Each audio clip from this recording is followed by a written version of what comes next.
Hello everyone, welcome back to the channel. Today I have a story that, at first, may sound impossible. I truly did fire 6 shots into the head of my best friend. But by the end, I hope to show you that I did not murder him in the way people might think. At first, you'll call me mad, maybe even madder than the man I shot that night in his cell at the Arkham Sanitarium. Later on, some of you will weigh all the evidence, connect it with the known facts, and ask yourselves how I could have believed anything else. Even now, I sometimes wonder if I was misled, or if I'm not insane after all. The local police have cooked up their own dull theories, weakly guessing it was a twisted joke or an act of revenge by old servants. But deep in their hearts, they also sense that the real truth is far more terrifying than they can imagine. I say this: I did not murder Edward Darby. I avenged him. In doing so, I freed the world from a horror that, had it survived, could have unleashed unspeakable terrors on the human race. There are pockets of shadow close to our everyday paths, gaps that, now and then, allow an evil soul to creep through.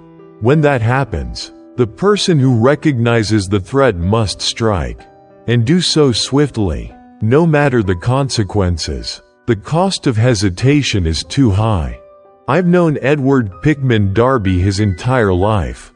He was 8 years younger than me, yet from the moment he was a small boy, he was incredibly gifted. By the time he was 7, he was already composing verses, strange, dark, and haunting, that astonished all who read them. He was an only child, coddled and sheltered because of some health concerns.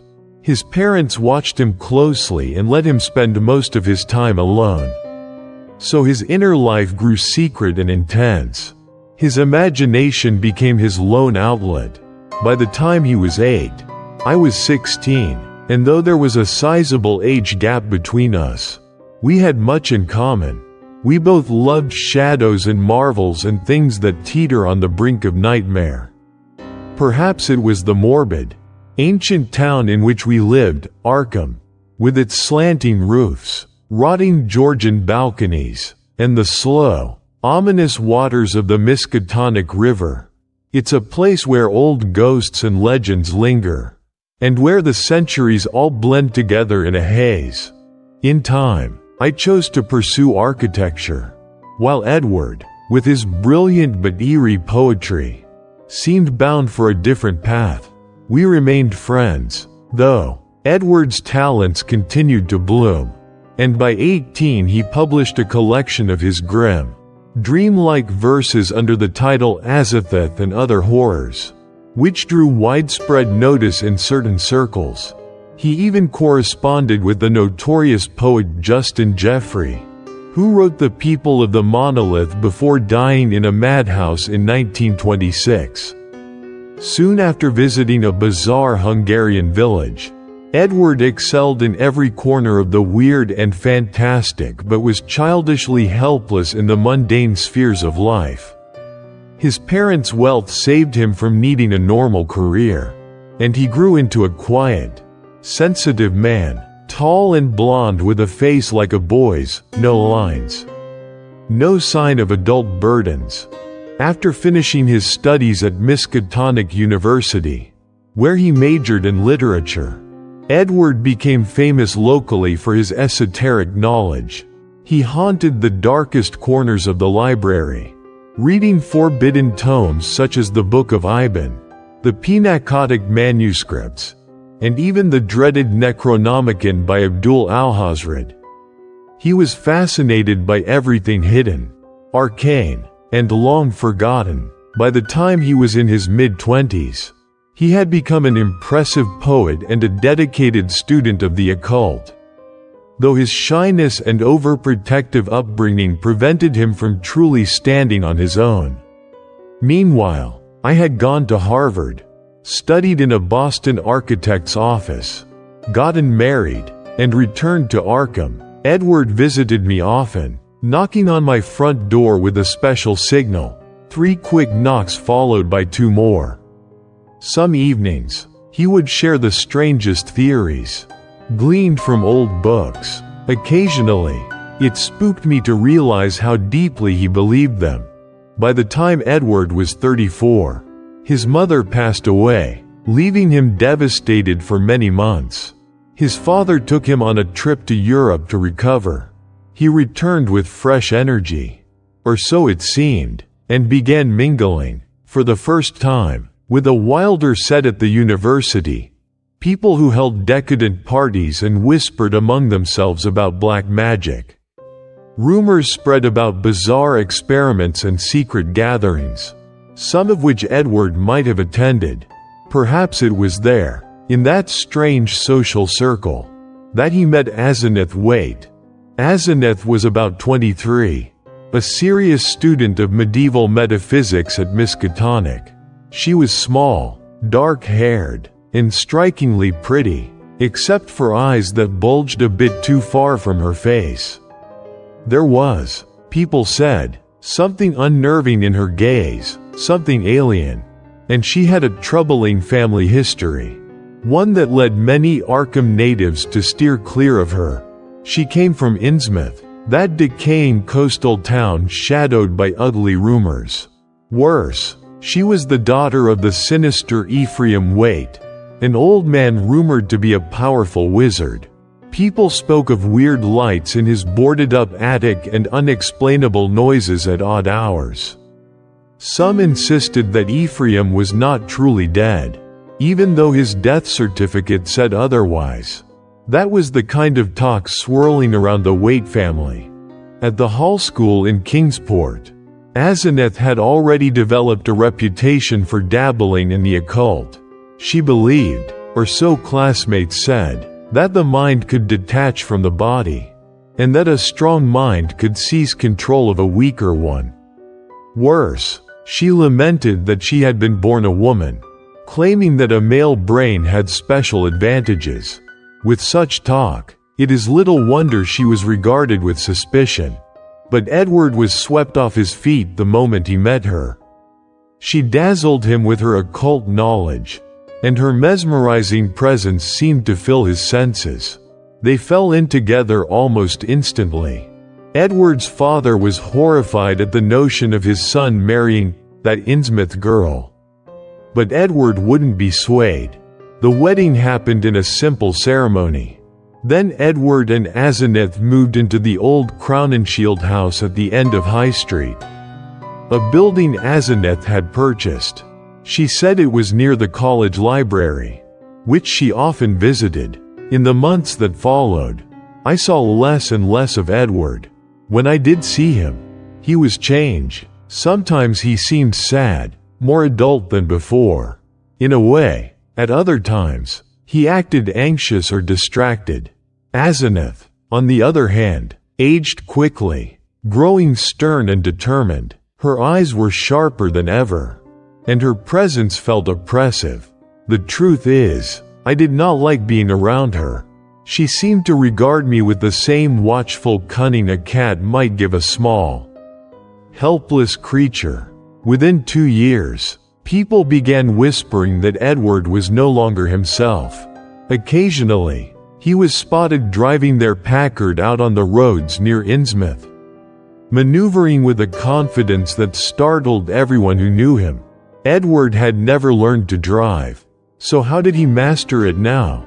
And on these drives, his features looked oddly predatory, too much like his wife's, or, some said, too much like old Ephraim's. Yet the very next time you saw him, he might be his old, bashful, helpless self. By the 3rd year of marriage, Edward started dropping hints that he was afraid of Asenath. Sometimes he seemed to want to tell me more but froze up in the middle of an unfinished sentence. His own mention of Asenath could drive him into near hysteria, as though she might sense, from a distance, that he was speaking about her. One day, he was more explicit.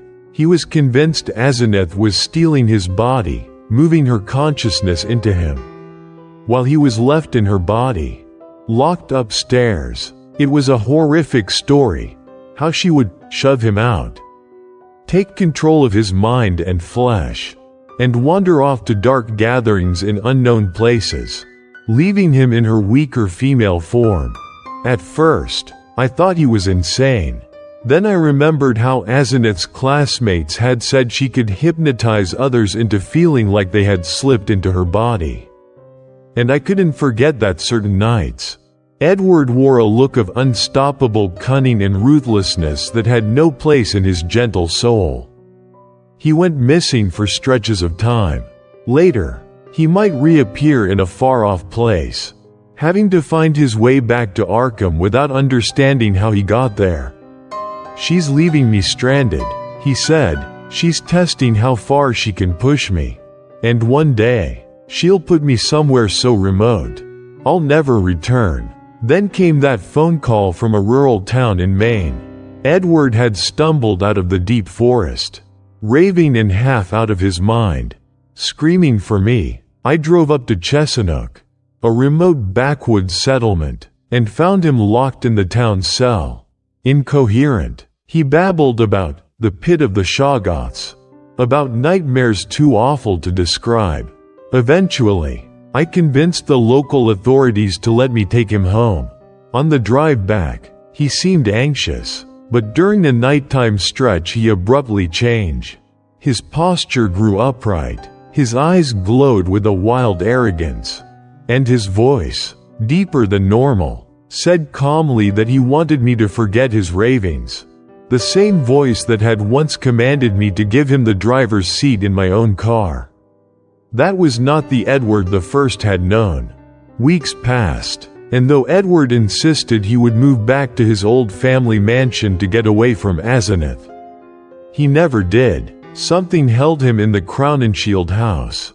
His manner varied wildly, one moment subdued and tired, the next moment fierce and mocking, with an eerie glare in his eyes. One December night, he showed up at my place in a state of near frenzy. He told me Asenath was gone. She had angrily left after a confrontation, and he confessed he had certain defenses that forced her to let him go. I thought it might be the best news possible, but Edward looked tormented. He was sure that, even if she was out of the house, she could reach him with her mind. Still, he tried to be hopeful. Talked of moving out for good, maybe leaving Arkham altogether. He said horrifying things about how Asenath had actually been taken over long ago by the soul of her father, Ephraim Waite, who had found a method to swap bodies and cheat death. Edward believed Ephraim lived on in Asenath's flesh, determined to seize Edward's male body forever. The more I heard, the more it seemed like madness. Yet too many details fit together. Shortly after Christmas, Edward began having terrifying breakdowns. He shrieked that something was tugging at his mind, trying to pull him from afar. One night, after yet another seizure, he collapsed, and I had him taken to the Arkham Sanitarium for his own safety. He was locked away, shrieking wild stories of black magic, monstrous watchers, and body-swapping rituals. There he stayed, raving in terror. Then, without warning, the sanitarium telephoned to say Edward's mind had cleared. He was calm, rational, and ready to be released in a week. Overjoyed, I rushed to see him. I found him sitting upright, polite, even smiling. But my joy froze when I noticed that smoldering confidence in his gaze. The face was Edward's, but the expression was not. I recognized that same intense, eerie presence I had once glimpsed in my car months before. The same presence that reminded me so much of Asenath and of old Ephraim. This man was no longer the true Edward. Or if it was Edward, it was a personality so reshaped as to be alien to me. His voice had a mocking tinge, and he said little about the recent episodes. There were gaps in his memory. Yes, but the new Edward brushed them aside. The doctors couldn't see anything obviously wrong, so they planned to let him go. Meanwhile, I felt a slowly intensifying horror. If Edward's consciousness was absent, who was smiling at me from behind those eyes? That very night, close to midnight, the phone rang in my home. When I picked it up, I heard only a half-liquid gurgle, a wet, strangled sound. No words came through, just glub, glub, glub. I shouted, "Hello? Hello? Who is this?" The only response was more half-liquid noise and then a click. I tried to trace the call, only to learn it came from the Crown and Shield house, the place that was supposed to be empty and locked. With only a servant coming by once a week, filled with dread, I waited sleepless until morning. When investigators finally went to the Crown and Shield house, they found disturbing signs in an old cellar storeroom, upturned boxes, footprints in the dust, and a wretched smell. The policeman in charge hinted something vile had happened, perhaps involving the house's discharged servants. But I knew, in my heart, that no normal crime explained those bizarre details. Late that next night, the doorbell rang, using the old code of 3 quick raps and 2 more. It was the special signal that Edward had once invented. Joy flared in me. Perhaps the real Edward was back. I rushed downstairs, flung open the door, and was nearly knocked over by a wind reeking of death. On the steps stood a stooped figure in one of Edward's big overcoats. The sleeves were rolled up but still swamped the figure's hands. A slouch hat was pulled down low, and a black muffler concealed the face. The smell was so revolting, I nearly fainted. The figure made that same glub-glub sound, then stretched out a trembling hand to offer me a closely written page, impaled on a pencil tip. With no other choice, I took the paper and stepped back into the hall, half hoping the creature might follow. But it only moved to the threshold, letting the light from inside fall on the text I now held. The handwriting was Edward's, or, at least, it had the form of Edward's usual script but was coarser, shakier. I began to read. Each sentence tore at my heart and at my sanity. Dan, go to the sanitarium and kill it. Exterminate it. That being is not Edward Darby anymore. She, Asenath, got me. She died 3.5 months ago. But I lied when I told you she'd gone away. I killed her. I had to. It happened suddenly while we were alone. She would have taken me over for good at Hallowmass. I saw a candlestick and I smashed her skull with it. She would have gotten me eventually. I buried her in the cellar storeroom under some old boxes. The servants suspected something, but they have secrets of their own and didn't dare tell the police. I sent them away. God knows what they or others in her cult might do. For a time, I thought I was free. But I forgot one crucial detail. A soul like hers, or Ephraim's, can linger near the body for as long as that body is not destroyed. It has been trying to take me ever since. Sometimes I feel the pull. I should have remembered. I found myself, after blackouts, choking in her rotting corpse, locked in the cellar. She's in my body now, at the sanitarium, presumably for good, since Hallowmass came and went, and the ritual was accomplished. My living flesh was freed. So she is free, in my shape, and I'm stuck in this decaying husk. But I broke out, clawed my way up through the soil. The body won't last much longer. I can't phone properly, but I've managed to write this last plea. You must destroy that horror wearing my face. Cremate it. If you don't, it will jump from body to body forever, doing unspeakable things. Stay away from black magic. Dan, it's the devil's realm. I'm sorry to drag you into this. I'll soon be at peace. This corpse can't hold together much longer. Kill that fiend. Edward. I only read about half of this before blacking out on the floor. When I woke up, the page was still in my hand, and a new dread overcame me. For the figure at my door, whatever life it had, was crumpled on the threshold in a formless, nightmarish heap. By then, it had decayed to an unrecognizable sludge of half-liquefied matter and rotted bones. That mess reeked so powerfully that I gagged. I was barely conscious when the butler found me and phoned the police. They theorized the servants had staged some savage trick.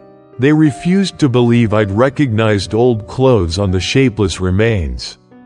Even the bits of crushed human skull they recovered, bearing faint signs of a lethal blow, didn't shake their assumptions.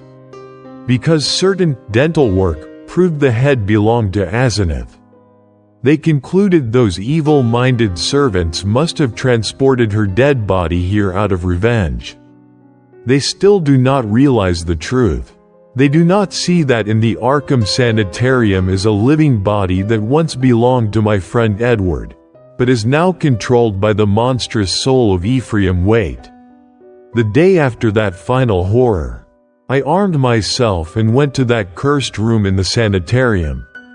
Before it could speak or stare at me with that dreadful gaze, I emptied 6 bullets into its head. People call me a criminal or a madman, but I do not care.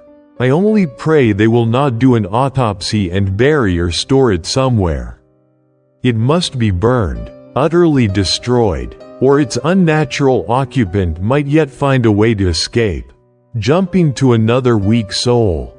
I have done everything I can, but I'm not certain it's enough. My own mind feels shaky, as if threatened by the same cosmic danger that destroyed Edward. Believe this or not, I know it's real. I have seen the unimaginable forces lurking at the edges of reality, and I know how easy it is for them to slip through, given the right chance. So that is my story. How I shot my best friend but did not, in any real sense, murder him. Rather, I saved him from endless torment, and saved others from an evil that had learned to leap from mind to mind, seeking immortality. If you doubt me, explore Arkham's old histories, rummage through the Miskatonic University Library. There are secrets older than Earth, older than our universe. Edward learned them. Asenath and Ephraim learned them, and in that madness, they tore open a path that should never have been disturbed. That path must be sealed forever, for the good of all mankind, and if it can't be sealed, then I can only hope it will devour no more souls, yours, mine, or anyone else's.